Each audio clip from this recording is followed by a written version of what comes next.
Queridos irmãos, vamos novamente à Epístola aos Romanos, capítulo 2.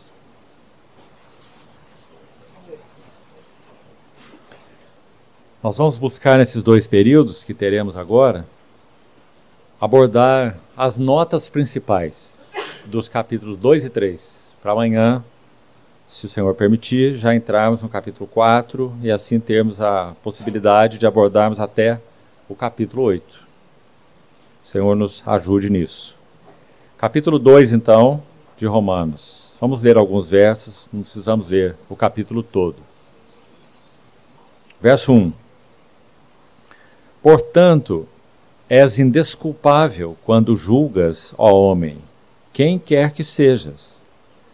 Porque no que julgas a outro, a ti mesmo te condenas, pois praticas as próprias coisas que condenas. Bem sabemos que o juízo de Deus é segundo a verdade contra os que praticam tais coisas. Tu, ó homem, que condenas aos que praticam tais coisas e fazes as mesmas, pensas que te livrarás do juízo de Deus? Verso 9. Tribulação e angústia virão sobre a alma de qualquer homem que faz o mal, do judeu primeiro e também do grego, ou do gentio. Glória, porém, e honra e paz a todo aquele que pratica o bem, ao judeu primeiro e também ao grego. Porque para com Deus não há acepção de pessoas. Assim, pois, todos os que pecaram sem lei, também sem lei perecerão. E todos os que com lei pecaram, mediante lei, serão julgados. Porque os simples ouvidores da lei não são justos diante de Deus, mas os que praticam a lei hão de ser justificados. Quando, pois, os gentios que não têm lei procedem por natureza de conformidade com a lei, não tendo lei, servem eles de lei para si mesmos. Estes mostram a norma ou princípio da lei gravada nos seus corações, testemunhando-lhes também a consciência e os seus pensamentos mutuamente acusando-se ou defendendo-se, no dia em que Deus, por meio de Cristo, julgar os segredos dos homens de conformidade com o meu Evangelho. Vamos ao verso 25. Porque a circuncisão tem valor se praticares a lei. Se és, porém, transgressor da lei, a tua circuncisão já se tornou incircuncisão. Se, pois, a incircuncisão observa os preceitos da lei, não será ela, porventura, considerada como circuncisão? E se aquele que é incircunciso, por natureza cumpre a lei, certamente ele te julgará a ti, que não obstante a letra e a circuncisão, és transgressor da lei. Porque não é judeu quem o é apenas exteriormente, nem é circuncisão a que é somente na carne. Porém, judeu é aquele que o é interiormente, e circuncisão a que é do coração, no espírito, não segundo a letra, e cujo louvor não procede dos homens, mas de Deus. Ainda no capítulo 3, alguns versos. Qual é, pois, a vantagem do judeu? Ou qual a utilidade da circuncisão? Muitas sobre todos os aspectos, principalmente porque aos judeus foram confiados os oráculos de Deus. E daí? Se alguns não creram, a incredulidade deles virá desfazer a fidelidade de Deus? De maneira nenhuma. Seja Deus verdadeiro e mentiroso, todo homem, segundo está escrito, para seres justificado nas tuas palavras e venhas a vencer quando fores julgado. Verso 9. Que se conclui? Temos nós qualquer vantagem? Não, de forma nenhuma. Pois já temos demonstrado que todos, tanto judeus como gregos, estão debaixo do pecado. como está escrito: não há justo, nem sequer um. Não há quem entenda, não há quem busque a Deus. Todos se extraviaram, e a uma se fizeram inúteis. Não há quem faça o bem, não há nenhum sequer. A garganta deles é sepulcro aberto, com a língua urdem engano. Veneno de víbora está nos seus lábios, a boca eles a têm cheia de maldição e de amargura. São seus pés velozes para derramar sangue, nos seus caminhos há destruição e miséria. Desconheceram o caminho da paz, não há temor de Deus diante dos seus olhos. Até aqui nós temos uma pequena sessão. Não vamos ainda entrar nessa sessão seguinte, que inicia no verso 19 do capítulo 3. Vamos ficar com essa leitura até aqui. Vamos orar mais uma vez. Amado Pai Celestial, obrigado pelo privilégio de termos mais uma vez a Tua santa e inspirada palavra aberta diante de nós. Queremos aprender aos Teus pés, Senhor, realmente ouvir Tua voz, sermos iluminados no nosso homem interior, para compreendermos o que o Senhor quer nos ensinar na Tua bendita palavra. Por isso, Senhor, supre-nos, capacita-nos, habilita-nos para falar, ouvir, receber, guardar Tua palavra nos nossos corações, assimilá-la como realidade viva e transformadora para dentro de nós. Assim nós oramos confiados no Teu bendito nome. Amém. Irmãos, quando Paulo concluiu esse capítulo 1 com aquela menção de 22 itens que mostram a perversidade e a depravação daqueles que mudaram a verdade de Deus em mentira, que adoraram e serviram a criatura em lugar do Criador, esses são os termos aí do capítulo 1. Aqueles que então, por causa disso, e porque deliberadamente não acharam bom ter Deus em seu conhecimento, então por 3 vezes nós lemos: Deus os entregou, e Deus os entregou. Verso 24, verso 26, e finalmente no verso 28. Os entregou a uma disposição mental reprovável para praticarem coisas inconvenientes. Então, quando nós entramos no capítulo 2, verso 1, nós temos um adicional aqui. A ênfase aqui está sobre a posição do judeu, que é o povo com o qual Deus fez aliança por graça. A manifestação da graça de Deus é anterior à lei. A manifestação da justificação de Deus pela graça por meio da fé é anterior à lei, porque Abraão é anterior a Moisés. Então, o privilégio do judeu, como Paulo vai explicar nesse capítulo, e já lemos alguns versos, está aí tão claro, é que, como povo da aliança de Deus, eles foram sim privilegiados. Ele inicia a sessão no capítulo 3 que lemos com essa pergunta. Olha aí novamente no versículo 1, capítulo 3. Qual é, pois, a vantagem do judeu? Por que ele faz essa pergunta? Porque no capítulo 2 ele mostrou o quê? O que nós lemos? Que mesmo o judeu tendo a lei, ele não é capaz de praticar a lei. Acho que vou precisar adiantar um argumento aqui do capítulo 3, para que então não fique nada nebuloso na compreensão dos irmãos. É assunto mais à frente no capítulo 3. Olha só. Quando o Senhor deu a lei ao povo da sua aliança, estabelecida muitos anos antes, com Abraão, como já citamos, ele não deu a lei com Abraão, ele deu a lei com Moisés.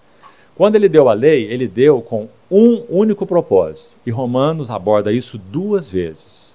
É necessário já adiantar esses versículos para os irmãos. Antes de lermos mesmo, vou buscar dar uma explicação do porquê Deus enviou a lei. Se ela não poderia ser o caminho para a justificação do homem. Porque qual homem seria capaz de cumprir a lei? Vamos lembrar o que significa cumprir a lei. Perguntaram para o Senhor Jesus: qual é o mandamento mais importante da lei? Em outras palavras, como se resume toda a lei? Vamos lembrar o que ele disse? Amarás o Senhor teu Deus de todo o teu coração, e de toda a tua alma, e de todo o teu entendimento, e de todas as tuas forças. Aí ele diz, e outro mandamento semelhante a esse, porque na verdade ele é uma exteriorização desse primeiro, ele diz, e amarás o teu próximo, como você ama você mesmo, como a ti mesmo. E ele diz assim, e nisso se resume toda a lei. Então nós voltamos para a pergunta. Qual é o homem que por natureza nasceu, obviamente, em pecado, que pode cumprir a lei? Nenhum homem. Nem o judeu, nem o grego, nem o gentio. Então aí voltamos à pergunta, então por que Deus deu a lei? Sabendo que era impossível para o homem, por causa da fraqueza da sua carne, cumprir a lei que se resume no amar o Senhor seu Deus de todo o seu coração. E esse foi o resumo do Senhor, porque lá dentro do chamado decálogo, os 10 mandamentos, você sabe o que há, né? Paulo em Romanos 7 vai citar um mandamento dentre os 10 que expunha as entranhas do coração dele. Está lá em Romanos 7. Ele vai dizer, eu não teria conhecido a cobiça se a lei não dissesse, não cobiçarás. É como você colocar uma plaquinha num gramado maravilhoso, escrito, não pise na grama. Então, a cobiça é despertada no seu coração para você entrar lá, deitar na grama, jogar uma esteira lá, né? Paulo disse que o mandamento não cobiçarás despertou em mim, palavras dele, toda sorte de concupiscência. Então nós poderíamos pensar, mas então foi pior Deus ter dado a lei. Era melhor que todos ficassem sem lei. Porque quando viesse Cristo, todos seriam justificados pela graça, por meio da fé. Porque é assim para todos, para o judeu também, que recebeu a lei. Não é assim? Então qual a razão de ser da lei? Olha o capítulo 3, verso 20. Capítulo 3, verso 20. Visto que ninguém, nem judeu, nem gentio, nem ninguém, será justificado diante dele, Deus, por obras da lei. Em razão de que, pela lei, vem o pleno conhecimento do pecado. Esse foi o motivo.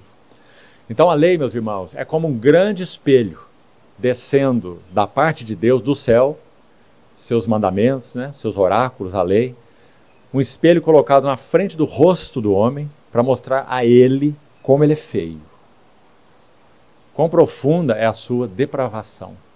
Deus não enviou a lei para que o homem fosse justificado pela lei, porque pela lei vem o pleno conhecimento do pecado. Você quer ver o capítulo 5?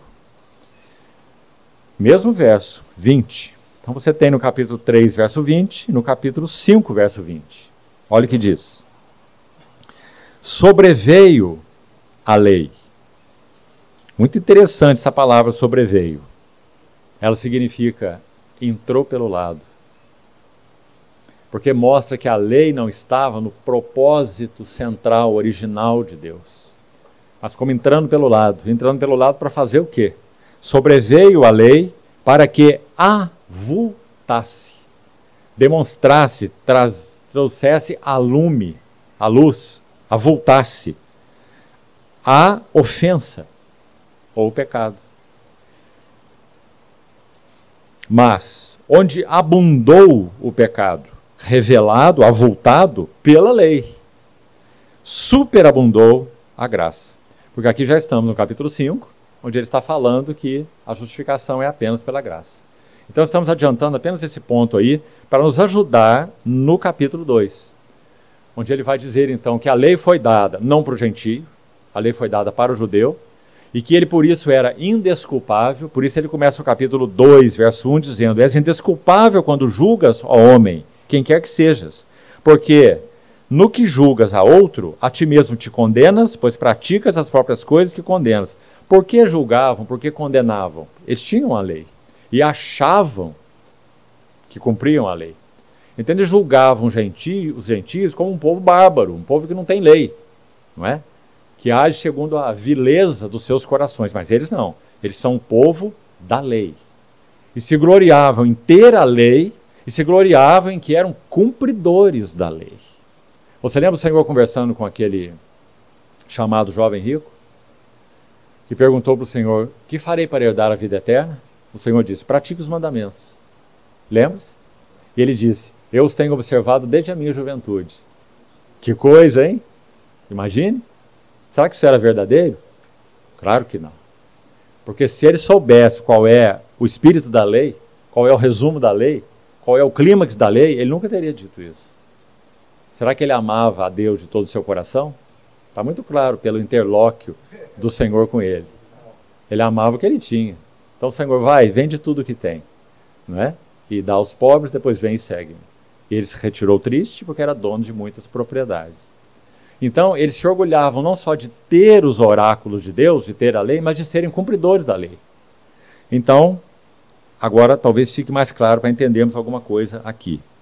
Olha o verso 4, que nós nem lemos nos versos iniciais da introdução que fizemos. Olha aqui.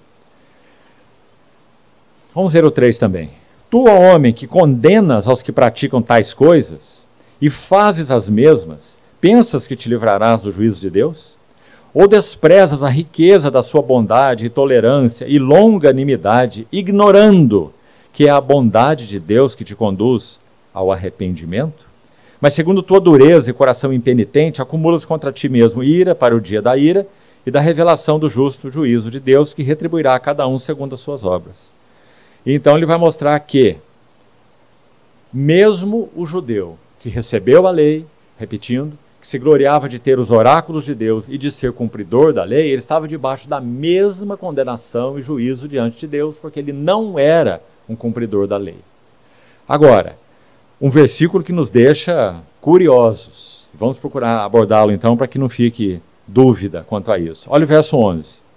Porque para com Deus não há acepção de pessoas, seja judeu ou seja então gentio. Assim, pois, todos os que pecaram sem lei, os gentios, também sem lei perecerão. E todos os que com lei pecaram, mediante lei serão julgados. Olha que interessante, como nós falamos pela manhã. Há muito mais aqui entre o céu e a terra, ou até o inferno, do que nós imaginamos com uma mentalidade simplória. O Senhor está dizendo que o juízo que ele executará com judeus e com gentios será diferente. Não com judeus que creram e gentios que creram. Porque esse você nem podia colocar o nome judeu ou gentio primeiro.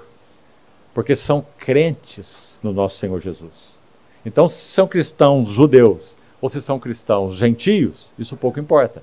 Assim como se somos cristãos americanos, brasileiros ou chineses, não faz a menor diferença. Somos cristãos. E fomos justificados pela mesma graça, pelo mesmo Cristo e pela mesma fé. Não é?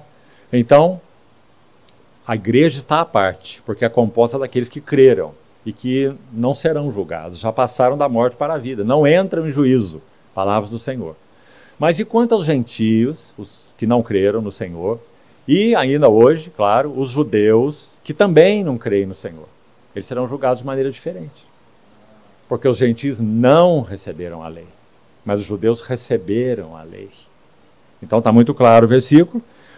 Todos os que pecaram sem lei, os gentios, sem lei perecerão. E todos os que com lei pecaram, os judeus, mediante a lei serão julgados. Está vendo essa diferença de juízo? Como é delicado isso, irmãos? E como será tão maravilhosamente surpreendente para nós, quando esse nosso Deus santo e justo e perfeito julgar toda a humanidade segundo os seus critérios, seus padrões, segundo aquilo que cada um recebeu em termos de luz, até natural, como já citamos no capítulo 1, a revelação natural, através da criação. Então, assim eles serão julgados. Muito importante isso. Agora, o verso 13 aborda a questão, sobretudo, que eu queria destacar nesse momento. Olha aí.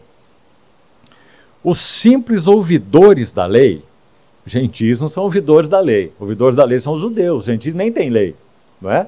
Então ele diz, os simples ouvidores da lei não são justos diante de Deus. Agora aqui o versículo que nos deixa bastante curiosos. Olha o que ele fala aí. Presta atenção. Mas os que praticam a lei hão de ser o quê?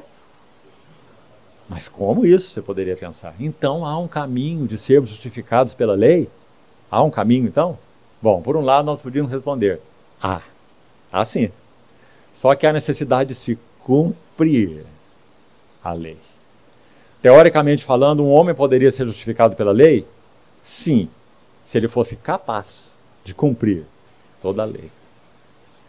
O problema, ou a questão, é que nenhum homem é capaz de cumprir a lei de Deus. Porque a lei de Deus revela o caráter, a santidade, a justiça e a glória de Deus. Qual homem poderá se colocar nesse nível? O que nós lemos em Romanos 3, 10? Olha aí. Não há justo e nem sequer um.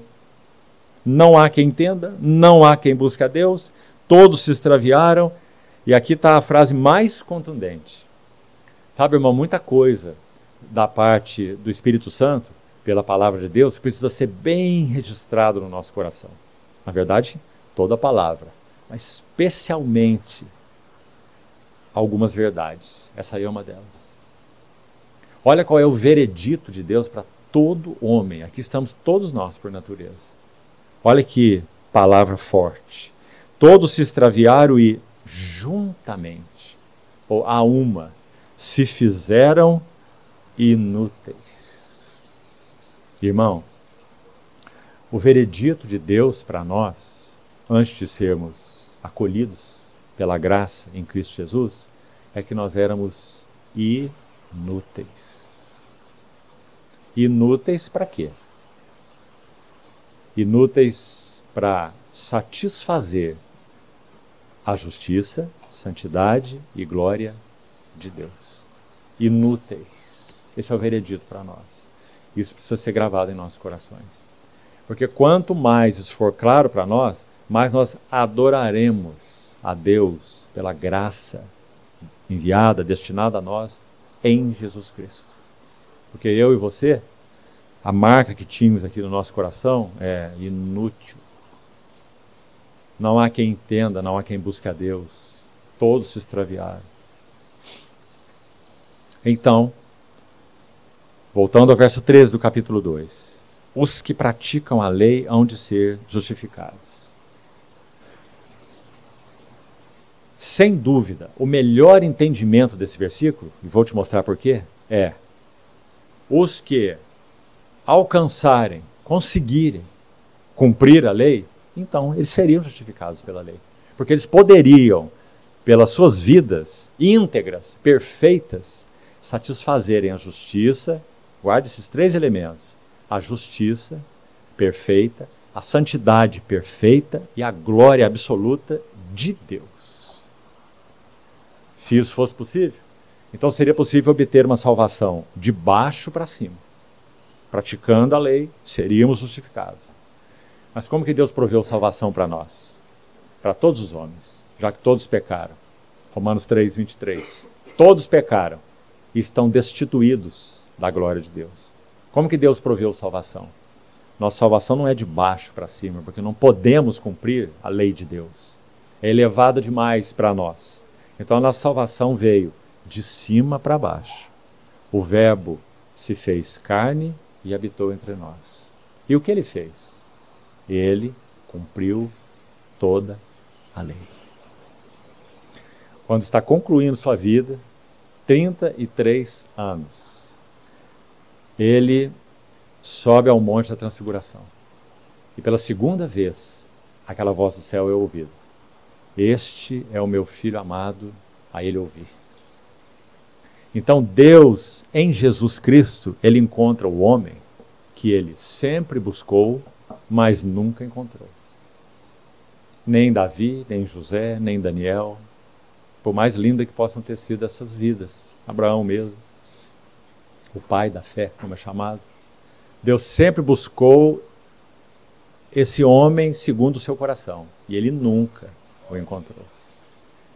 Ele encontrou no nosso Senhor Jesus. E o que ocorre com ele?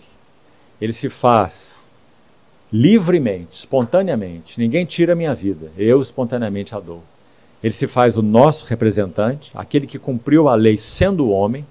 Então ele, esse homem, o nosso Senhor Jesus, foi justificado em espírito. Preste atenção. Você se lembra desse texto que nós cantamos, inclusive? Grande é o mistério da piedade. Aquele que foi manifestado na carne, quem é esse? É o verbo que se fez carne, é o nosso Senhor Jesus. Aquele que foi manifestado na carne foi justificado em espírito. Contemplado por anjos, pregado entre os gentios, crido no mundo e recebido na glória.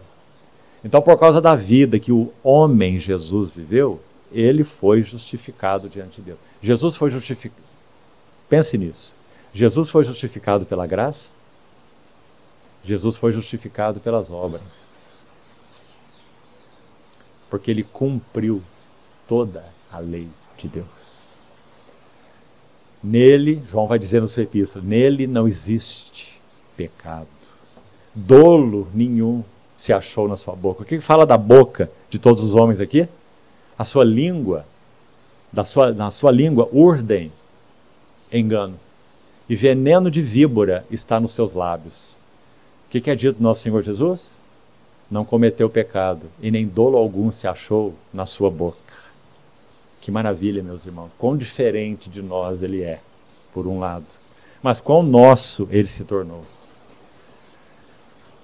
Homem, representante de todos os homens, porque cumpriu a justiça de Deus, ofereceu-se na cruz do Calvário, o que não tinha pecado foi feito pecado por nós, e nos cobriu com uma justiça que é a de Deus.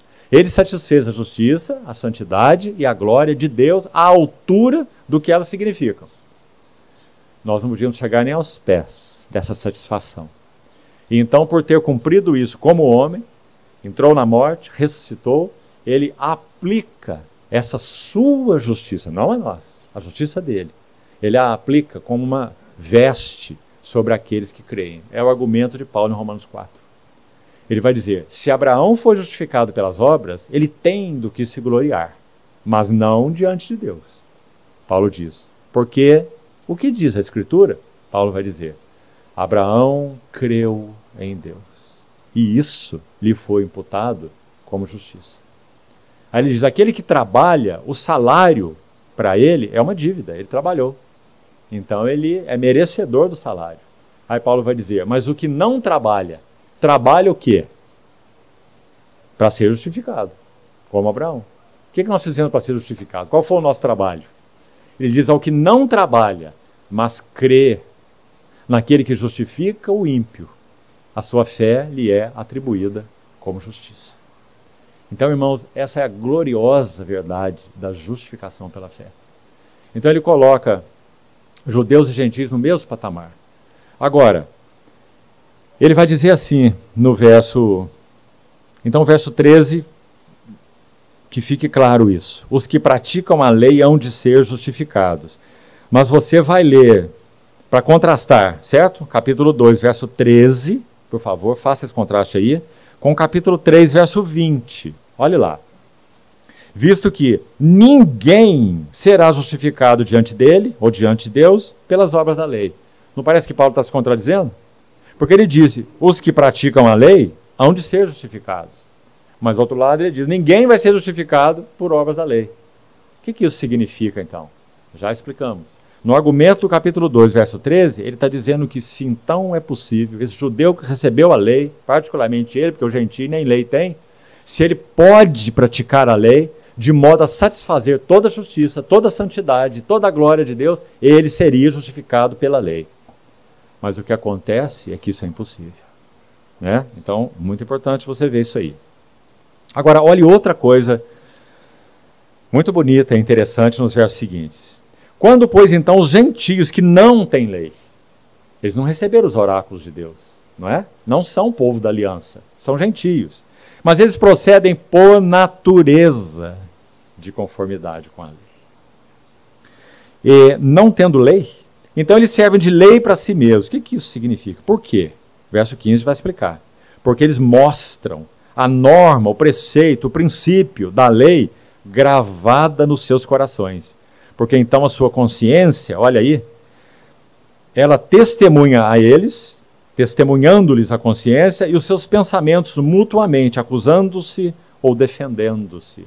Desde já, mas particularmente Paulo diz, no dia em que Deus, por meio de Cristo Jesus, julgar os segredos dos homens, olha aí, seja judeu, seja gentio, certo? De todos os homens, os segredos dos homens, de conformidade com o meu evangelho. Aqui há algumas lições, mas eu gostaria de extrair uma só, para avançarmos. Meus irmãos, o pecado original em Adão, do qual por natureza toda a humanidade é filho, né? Filhos e filhas, ele distorceu profundamente a imagem de Deus no homem, ouça bem, mas ele não arruinou a imagem de Deus no homem. Então, todo homem, não importa quão embrutecido ele seja, ele tem a norma da lei gravada no seu coração. Por isso, seus pensamentos mutuamente o acusam ou o defendem. A consciência que é citada aqui, olha que importante, testemunhando-lhes também a consciência. Olha isso. Mesmo no caso do homem que não tem Deus, seja ele judeu ou seja gentio, isso não importa, ele tem um parâmetro na sua consciência que diz a ele, independente dele conhecer a palavra de Deus ou não, o que é adequado e o que não é adequado, o que é correto e o que não é correto, o que está bem e o que não está bem. O que acontece é que, embora ele tenha esse testemunho na sua consciência, ele não tem poder para praticar o bem. Ele é escravo do pecado. Mas ele mostra que tem a norma da lei gravada no seu coração. Isso é tão importante, meus irmãos, porque naquele dia, como já citamos isso aqui, diante do grande trono branco, quando abrirem-se livros e forem julgados um a um, segundo as suas obras, tudo isso virá à luz. Porque é esse o parâmetro que ele teve, a norma da lei gravada no seu coração. E a sua consciência testemunhando. E ele agindo a favor dela ou agindo contra ela. Compreendeu? Tão maravilhoso. Sabe por que é maravilhoso? Porque mostra que mesmo o homem distorcido, degradado ou até mesmo depravado pelo pecado, a imagem de Deus nele não foi absolutamente perdida ou arruinada.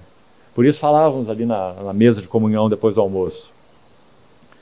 A história da humanidade vai nos mostrar que todos os homens buscam um salto para o que é superior. Eles não encontram contentamento numa vida rasteira.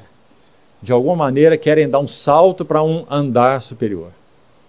Os teólogos usam uma expressão em latim, ela é interessante. Eles dizem assim, particularmente os teólogos latinos, né, que cunharam essa expressão.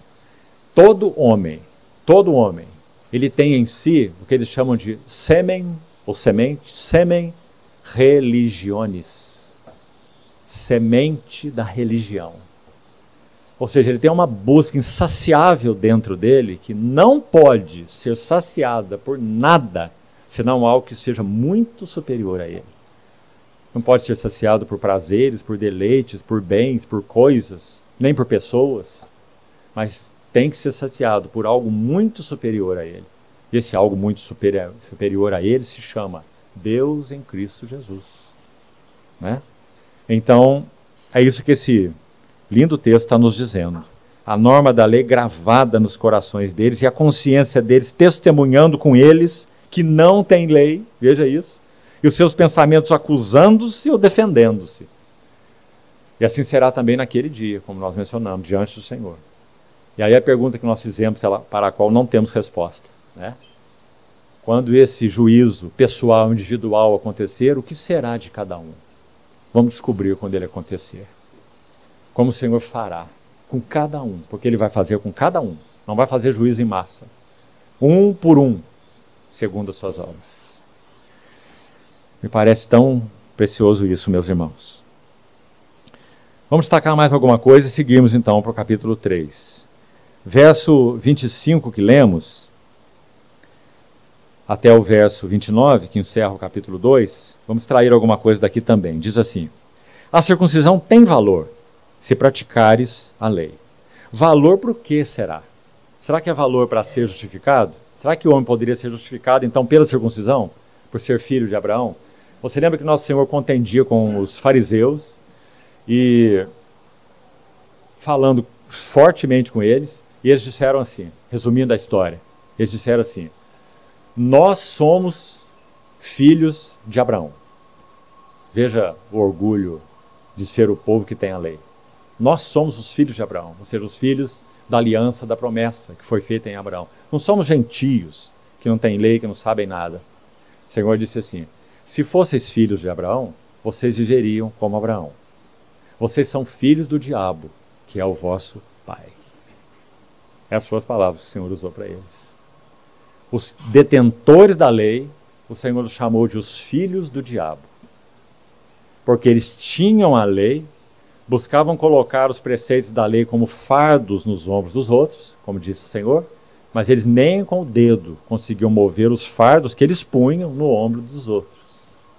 Não é? Então, a circuncisão tem valor se praticares a lei. É claro que não é valor para justificação de ninguém. Mais à frente, Paulo vai dizer, vamos lá para entender melhor o que ele quer dizer com isso. Olha o capítulo 3, verso 1. Qual é, pois, a vantagem do judeu? Está vendo a pergunta muito adequada dele? É claro, ele está escrevendo inspirado pelo Espírito Santo, né? Ele vai dizer, então não faz a menor diferença se alguém é judeu, se alguém é gentil. Ele vai dizer, não, espera aí, vamos devagar. Qual é a vantagem de ser judeu? Ele vai dizer, é muita, sobre todos os aspectos. Isso no 2, né? Antes ele faz outra pergunta. Qual é a utilidade, então, da circuncisão? Muita, sobre todos os aspectos. Aí ele vai destacar o principal aqui, olha. Principalmente porque aos judeus, não aos gentios, foram confiados os oráculos de Deus. A palavra de Deus foi confiada a eles. Então é claro que isso é uma vantagem imensa. Eles tiveram um conhecimento de Deus muito maior do que os gentios. Os gentios nem mesmo criam num Deus pessoal e nem mesmo criam num Deus único. Eram politeístas, eram pagãos, né? Então não há vantagem, não há diferença nenhuma no que concerne a esse tempo aqui entre judeus e gentios. E ainda hoje podemos dizer, claro que há diferença. Não há diferença entre um judeu, um israelita, coloquemos assim, judaizante, o chamado judeu ortodoxo, e um gentio nos dias de hoje. Há diferença? Há diferença. Esse judeu ortodoxo não está justificado diante de Deus, ele está condenado, se ele não crê no Senhor Jesus. Mas ele conhece os oráculos de Deus. Então ele tem vantagem sobre os gentios que não sabem nada do Senhor e da sua palavra. É isso que Paulo está argumentando aqui. No verso 3 ele vai dizer, e daí? Capítulo 3, verso 3. Se alguns não creram, então a incredulidade deles irá desfazer a fidelidade de Deus.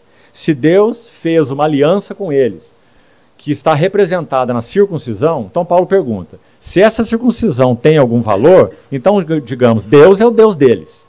Mas se a circuncisão não tem valor nenhum, então será que ela desfez a aliança fiel de Deus que ele fez lá em primeiro lugar com Abraão, e então com toda essa raça demonstrada pelo sinal da circuncisão? Ele vai dizer, então não vale nada, não tem vantagem nenhuma, não significa nada. E daí? Se alguns não creram, a incredulidade deles irá desfazer a fidelidade de Deus, a fidelidade da aliança que Deus fez com Abraão, para explicar melhor, né, o verso 3, ele vai dizer, de maneira nenhuma. Seja Deus verdadeiro, mentiroso todo homem. E no verso 5, olha esse argumento. Mas se a nossa injustiça, ela avulta, ela traz a lume a justiça de Deus, que diremos? Porventura será Deus injusto por aplicar a sua ira? Falo como homem. Porque se, praticando injustiça, eu torno mais evidente o fato de que Deus é justo, certo? Então o argumento dele é, será que é injustiça da parte de Deus aplicar a sua ira? Porque se praticando injustiça eu avulto a justiça dele, então ele julgar a minha injustiça pode ser injusto.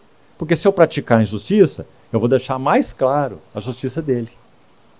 Estão entendendo, irmãos? O mesmo argumento, vamos tentar clarear isso mais. Vá para o capítulo 6, por favor. Olha aqui. É o capítulo da nossa identificação com Cristo, na sua morte, sepultamento e ressurreição. Um capítulo maravilhoso. Diz assim, capítulo 6, verso 1. Olha, que diremos, pois? Permaneceremos no pecado para que a graça seja mais abundante? Sabe por que Paulo usou esse argumento? Porque você sabe que ele é chamado de o apóstolo da graça, não é? Alguns acusavam Paulo de leviandade. Porque então esse homem, que era antes um fariseu, né, ortodoxo, como ele mesmo traz o seu currículo lá em Filipenses 3, agora ele está dizendo que a lei não vale de nada, que não significa nada. Está dizendo que então o que importa agora é só a graça. E nós podemos viver como for, que isso vai tornar mais evidente a graça de Deus. Então por isso ele coloca essa pergunta aqui, porque é o que diziam a respeito dele. Eles diziam que Paulo era um pregador leviano, que ele colocou a lei de lado, colocou a graça no lugar e agora a graça permite tudo.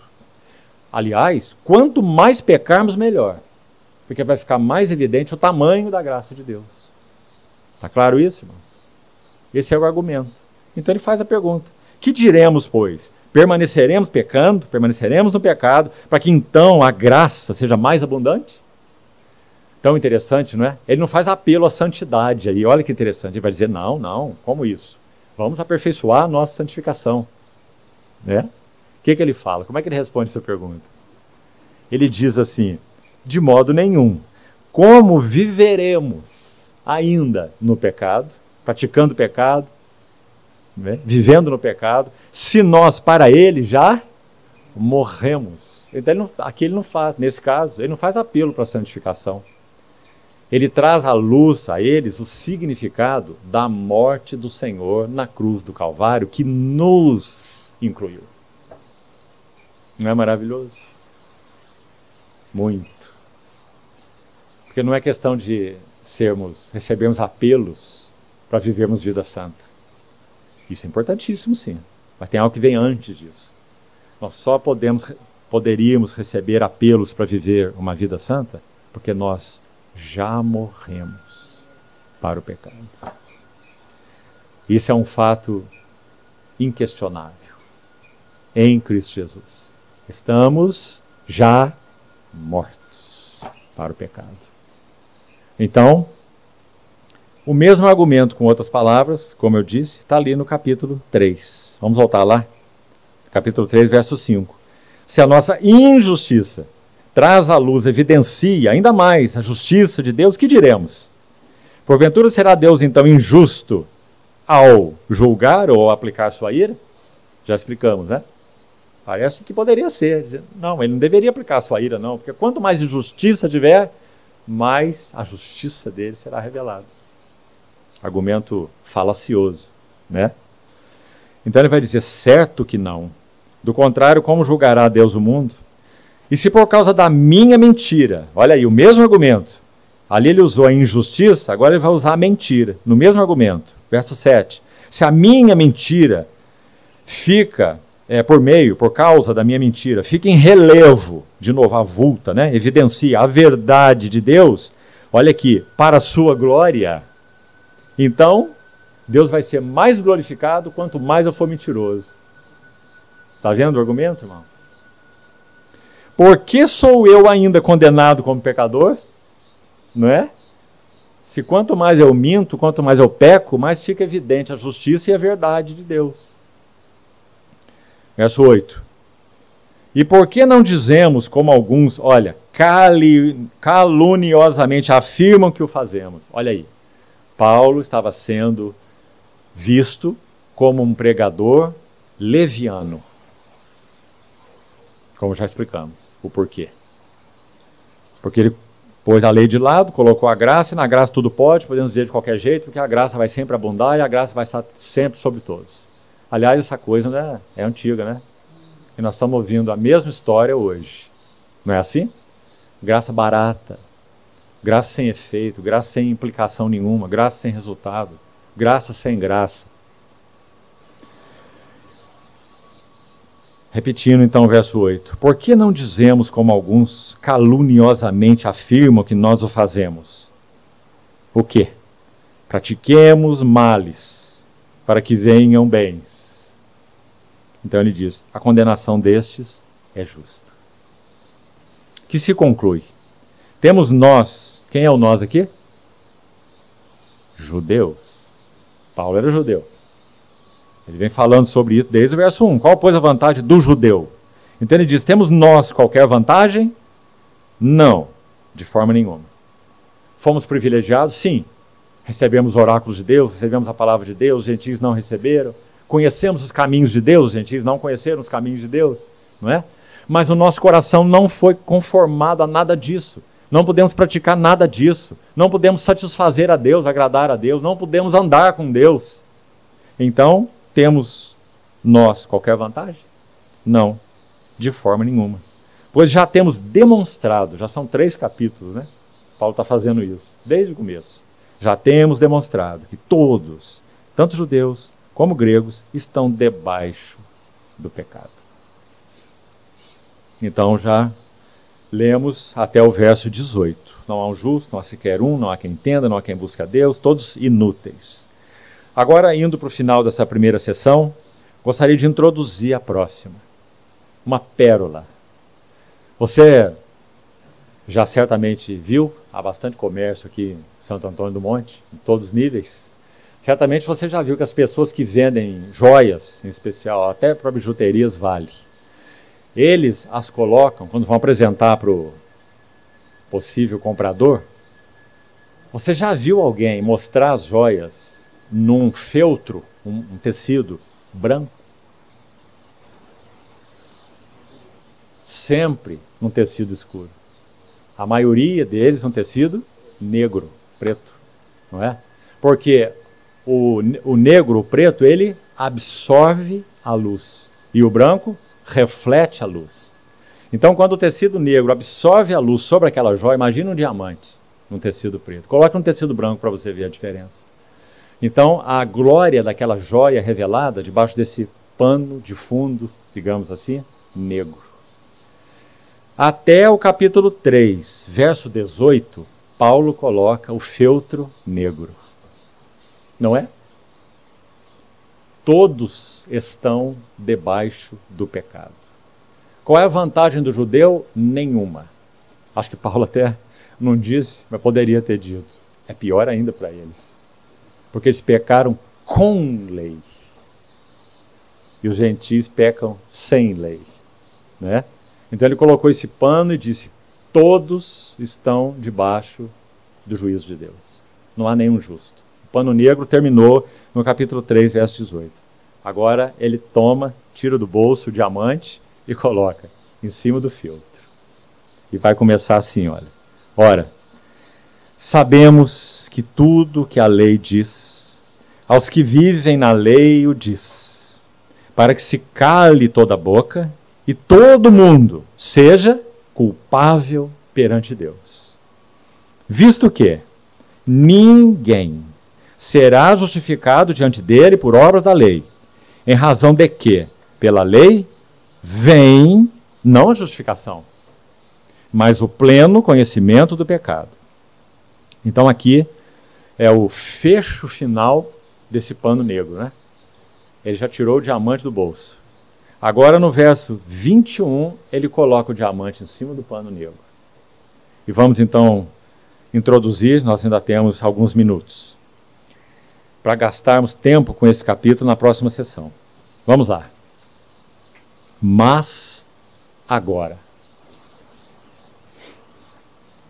Esse agora, meus irmãos, fala da historicidade do Evangelho. Nosso Senhor Jesus, meus irmãos, não morreu em um recanto oculto do deserto da Judéia. Nosso Senhor Jesus morreu publicamente, aos olhos de todos os homens. Foi exposto em escárnio, como diz a Bíblia, objeto de escárnio. Então Paulo vai dizer, mas agora, esse agora é muito importante. Mostra então, repetindo, a historicidade do Evangelho. O Cristo histórico, o verbo que se fez carne e entrou no tempo e entrou na história. agora. Próxima frase. Sem lei. Porque pela lei, ninguém será justificado. Pela lei, vem o pleno conhecimento do pecado e não da salvação. Mas agora, sem lei. Lei à parte. Se manifestou a justiça de Deus. Testemunhada pela lei e pelos profetas. Vamos parar de novo aí um pouquinho. Que bonito versículo. Em primeiro lugar, a justiça de Deus foi testemunhada, o caminho da justificação de Deus, para interpretar essa frase, justiça de Deus, o caminho da justificação de Deus pela graça foi exposto desde o Velho Testamento. Vou mostrar algo para os irmãos. A vida de Abraão é notória, ela está aí no capítulo 4, começando com ele. Ele creu em Deus e isso lhe foi imputado como justiça. Ele não trabalhou sua justificação, ele creu em Deus e isso lhe foi imputado como justiça. Abraão. Quando Deus tirou o seu povo, muitos anos depois, 500 anos depois, ele tirou o seu povo do Egito pelas mãos de Moisés. Como que ele tirou? O que o povo fez? Como que esse povo escravo do Egito trabalhou sua salvação, ou sua libertação? Como? De nenhuma maneira. Como que eles foram salvos e libertos? No capítulo 19 de Êxodo, pela boca de Moisés, o Senhor diz assim, Êxodo 19, verso 6. Tendes visto o que eu fiz aos egípcios. Tendes visto o que eu fiz aos egípcios. Como vos levei com asas de águia e vos cheguei a mim. Agora, pois, se diligentemente ouvirdes a minha voz, sereis a minha propriedade peculiar entre todos os povos, porque toda a terra é minha. Vós me sereis um reino de sacerdotes e uma nação santa. Então o que o povo fez? Nada. O sangue que foi derramado foi o sangue do Cordeiro, ordenado por Deus, provisionado por Deus. A carne que comeram foi a carne do Cordeiro. O juízo sobre o Egito todo veio das mãos do Senhor. O mar que se abriu pelas mãos do Senhor, tipificando o batismo, como Paulo vai explicar, né? Que também nos salva. O povo, resumindo, o povo de Deus foi salvo e liberto do Egito pela graça. E Deus usando o homem que lhes daria posteriormente a lei. Não é interessante? Eles não receberam a lei no Egito, receberam a lei no Sinai. Depois de Deus tê-los tirados de lá exclusivamente pela graça e pelo sangue do Cordeiro, e alimentados com maná do céu, e tudo mais. Então, sem lei, se manifestou a justiça de Deus, testemunhada pela lei e pelos profetas. Então, repetindo, desde o Velho Testamento, essa justiça, o caminho da justificação de Deus para o homem pecador, foi testemunhado tanto na Torá, nos 5 livros de Moisés, quanto foi testemunhada por todos os profetas, que eles seriam justificados pela graça. Por exemplo, são tantos textos, irmãos. Jeremias 31, Ezequiel 36. Em Ezequiel 36, a promessa do Senhor é assim: eu aspergirei, água pura sobre vós e ficareis purificados. Em plena dispensação da lei, meus irmãos, ele enunciou essa promessa. De todos os vossos ídolos e imundícias, eu vos purificarei. Olhe mais o que ele diz, Ezequiel 36, a partir do verso 26. Eu lhes darei um coração novo. Depois o Novo Testamento vai chamar isso, Paulo vai chamar isso, dizendo que o Espírito Santo escreveu a palavra de Deus não em tábuas de pedra, como foi a lei, mas em tábuas de carne, nos corações. Então diz, eu vos darei um coração novo, e eu vos porei em vós um espírito novo. E farei habitar em vós o meu espírito. Meus irmãos, isso só se cumpriu no Pentecostes. Mas o Senhor prometeu essa graça, essa salvação, espírito novo, coração novo, e o espírito dele habitando no seu povo, lá no tempo de Ezequiel, por exemplo. E Jeremias 31, a mesma coisa. Firmarei uma nova aliança com a casa de Israel, com a casa de Judá. Não segundo aquela primeira aliança, porque eles não continuaram nessa aliança. E eu não atentei para eles, diz o Senhor, mas eu firmarei uma nova aliança. não é? Por isso ele vai dizer que a justiça de Deus, ou, vou repetir, o caminho de Deus para a justificação do homem perdido. Nós comentávamos pela manhã, acho que não estavam todos, né? Quando Lutero, o famoso reformador, ele lia em Romanos essa expressão, justiça de Deus, ele disse que isso trazia para ele um ódio. Porque ele sabia que Deus é absolutamente justo. Ele sabia, ele tinha esse testemunho no seu coração. E quanto mais ele fazia para buscar ser agradável e aceitável a Deus, mais perdido ele se sentia. Ele chegou ao extremo da austeridade contra o seu próprio corpo, dormindo na sua cela monástica, no inverno, sem roupa, no chão. E o motivo, que ele dizia, é para mortificar os desejos da carne, em todos os sentidos.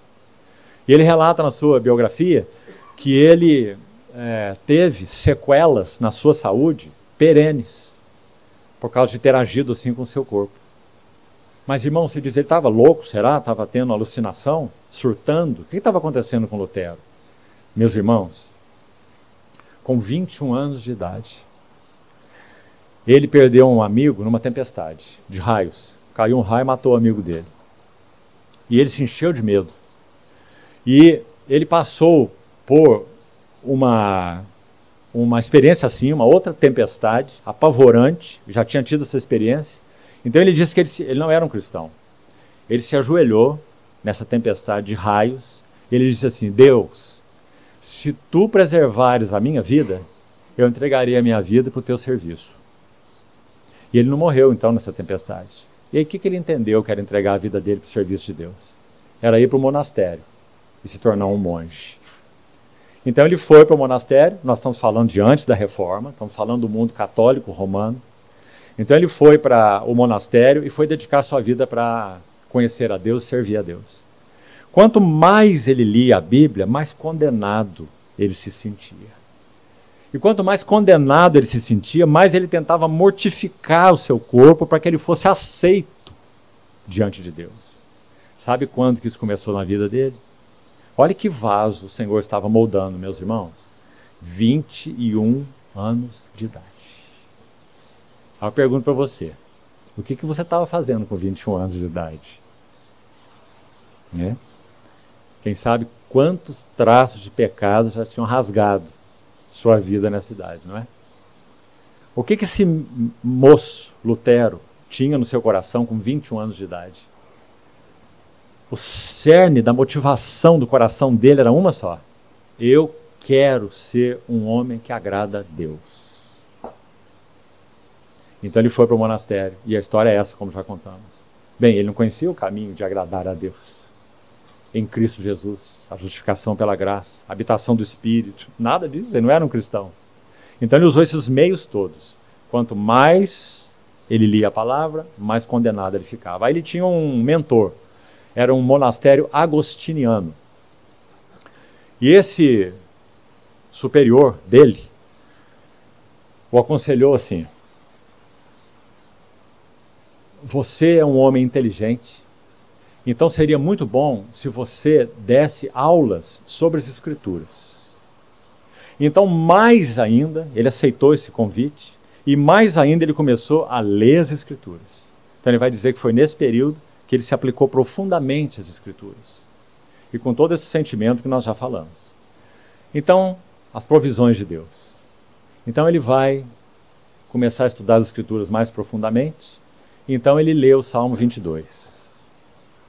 Deus meu, por que me desamparaste? E ele pergunta, a quem esse salmo se refere? Se refere ao Messias.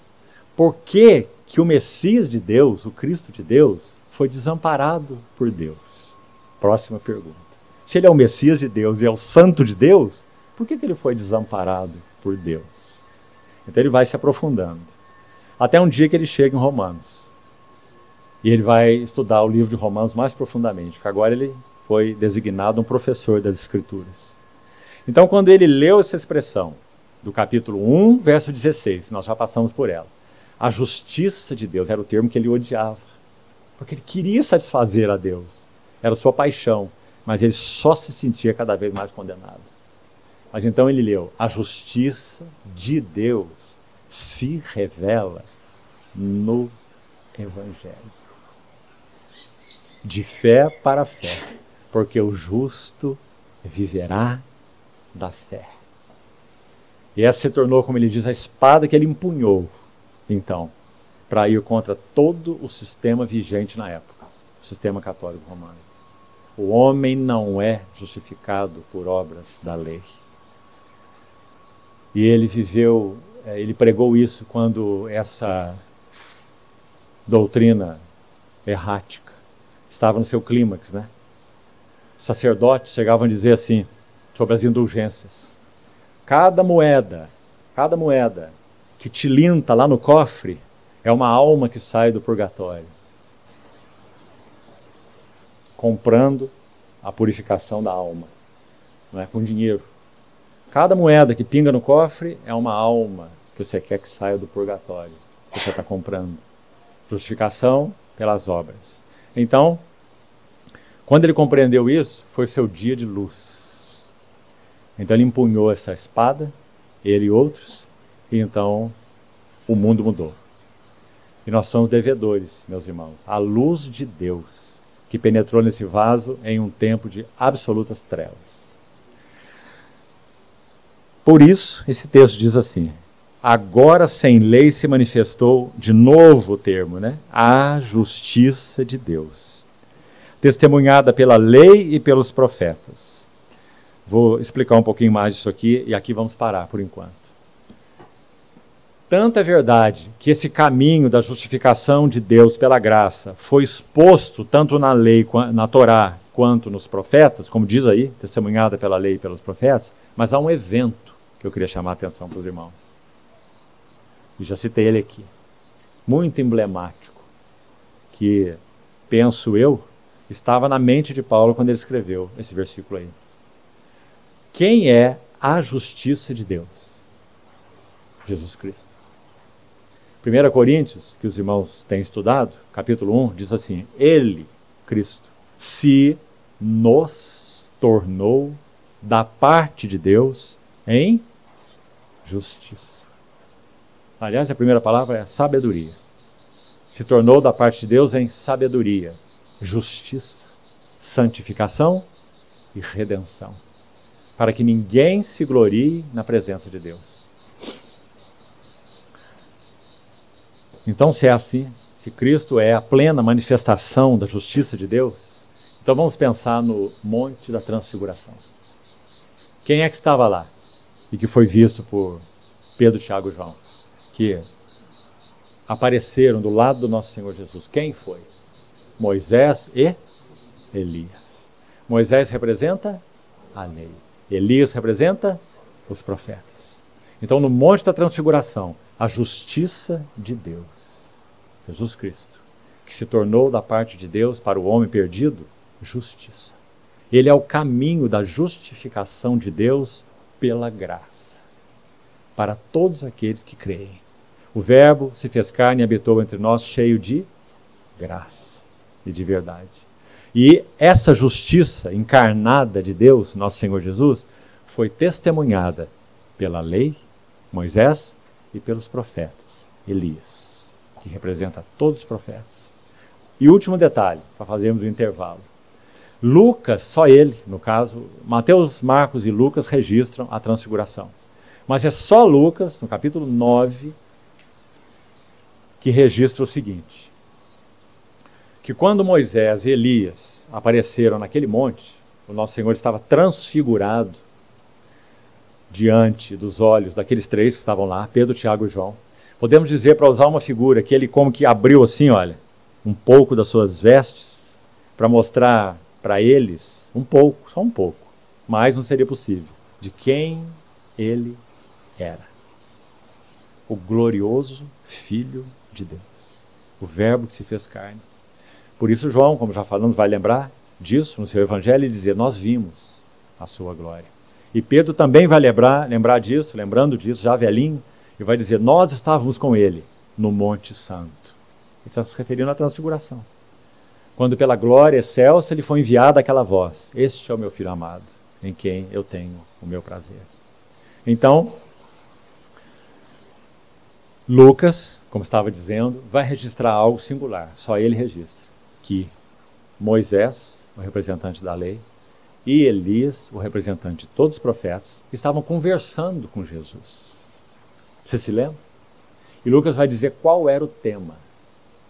Eles estavam conversando com ele sobre o seu êxodo, sua partida, que ele iria cumprir em Jerusalém, 6 meses antes. Meus irmãos, o assunto de Moisés e o assunto de Elias, com Jesus transfigurado no monte, era a cruz, o êxodo, a partida que ele iria cumprir em Jerusalém.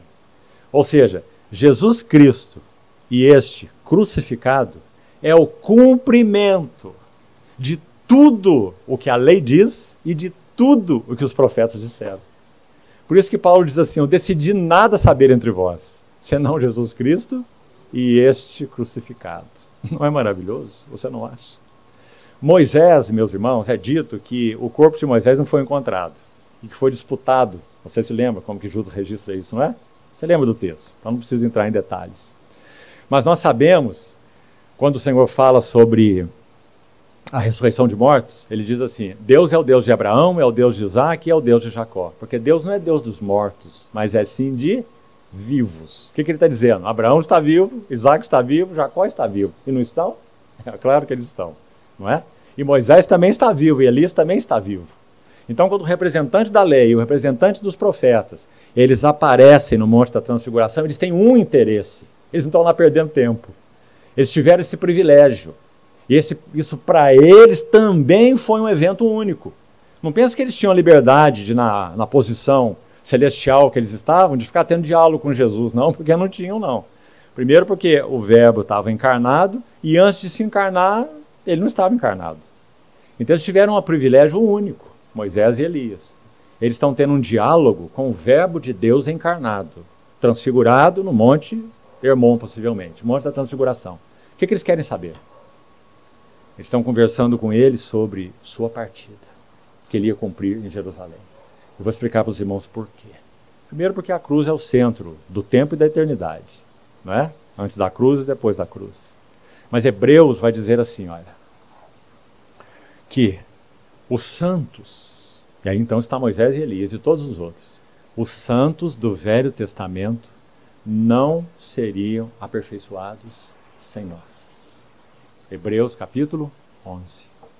Para que eles, sem nós, não fossem aperfeiçoados. Então, tanto eles quanto nós seríamos aperfeiçoados por causa desse único sacrifício, que era o motivo da conversa deles no Monte da Transfiguração. Seu êxodo, que ele iria cumprir em Jerusalém. Ficamos com tantas perguntas aqui, não é? O que será que o Senhor Jesus disse para eles? Não sabemos, está registrado. Não é? Será que eles fizeram ainda mais alguma pergunta? Eles podem ter feito muitas perguntas, porque lá não diz pergunta que eles fizeram, diz que eles conversavam com Jesus sobre o êxodo que ele iria cumprir. Que conversa é essa? Tenha certeza, irmão, um dia nós vamos saber como foi essa conversa. Nós vamos encontrar Moisés e vamos perguntar: senta aqui, Moisés, diga para mim, o que foi que vocês conversaram lá? Né? Vamos ter essa liberdade, num ambiente em que todos seremos uma família. Mas que lindo, irmãos, nós vimos. Moisés, irmão, não foi um vaso qualquer. Elias, irmão, não foi um vaso qualquer. E lá estão eles, pessoalmente, não é fantasma não, irmão. São eles, são eles. São vivos. Abraão, Isaac, Jacó, Moisés e Elias, são vivos, são eles. A personalidade deles, a pessoa deles. Eles têm essa grande questão no coração deles. Porque Moisés falou, você se lembra que Moisés falou em Deuteronômio sobre o profeta que viria, que era maior do que ele? Você se lembra em Deuteronômio? E Elias representa todos os profetas que profetizavam sobre o Messias. Imagina Isaías, o que fala Isaías sobre ele? Isaías 53. Todos os profetas. Elias representa. E então estão conversando sobre isso que é o clímax. O Cristo de Deus iria cumprir a sua obra na cruz do Calvário e iria consumá-la. Eles estavam ansiosos para conhecer algo mais sobre isso. Então a justiça de Deus, terminando, foi testemunhada pela lei e pelos profetas. Justiça de Deus mediante a fé. Terminando o versículo aí, né? Olha o que diz aí para concluir. Sobre todos. Esse sobre muito interessante, porque fala de uma veste, né? Nós não fomos, outra expressão para você gravar, nós não fomos tornados pessoalmente justos. Nós fomos cobertos com a justiça de outro. E na medida em que o Espírito Santo tem a oportunidade de trabalhar em nós o caráter de Cristo, então nós vamos sendo santificados. O caráter de Cristo vai sendo formado em nós. Mas o vestido está aí. Sobre todos os que genuinamente, isso é importante, verdadeiramente, creram no nosso Senhor Jesus. Então a justiça de Deus sobre todos. E para todos os que creram, porque não há distinção. Ele vai dizer. Porque todos, esse todos é sempre judeus e gentios, né? Como temos visto até aqui, 3 capítulos. Todos pecaram e carecem da glória de Deus. Na próxima sessão nós vamos voltar aí, para procurar dissecar um pouco esse maravilhoso versículo. O que significa esse carecem? Para nós, se nós fosse escrever esse versículo, nós escreveríamos assim: todos pecaram e carecem do perdão de Deus. Quem peca precisa de perdão, não é? Mas Paulo não escreveu assim, inspirado pelo Espírito. Ele diz: todos pecaram e carecem da glória de Deus. Ele vai muito além do perdão. Então esse tema, a glória de Deus em Romanos, é proeminente, porque é disso que nós carecemos. Perdão é um meio para que nós retornemos ao propósito original de Deus. Não vou entrar nele não, deixa para a próxima sessão. Que o Senhor nos ajude. Vamos orar. Senhor, mais uma vez te confiamos o que compartilhamos nessa noite, para que o Senhor nos ajude a guardar no nosso coração. E queremos nos manter, Senhor, sim, assombrados, boquiabertos, extasiados, maravilhados com a imensa provisão que foi feita para nós em Jesus Cristo, o nosso Senhor. Obrigado porque fomos cobertos com vestes de salvação e ninguém nos deixará nus. Estamos cobertos com a tua justiça.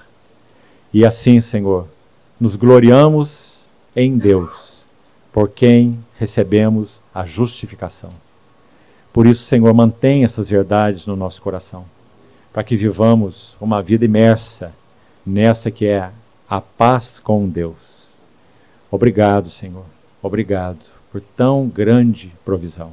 Louvado seja teu bendito nome. Continuamos confiando em Ti, Senhor, para nos alimentares ainda nesse precioso capítulo que está diante de nós. Lança mais luz, mais verdade, mais entendimento, para que possamos assimilar a Tua santa palavra, para louvor da glória da Tua graça. Em Cristo Jesus oramos. Amém.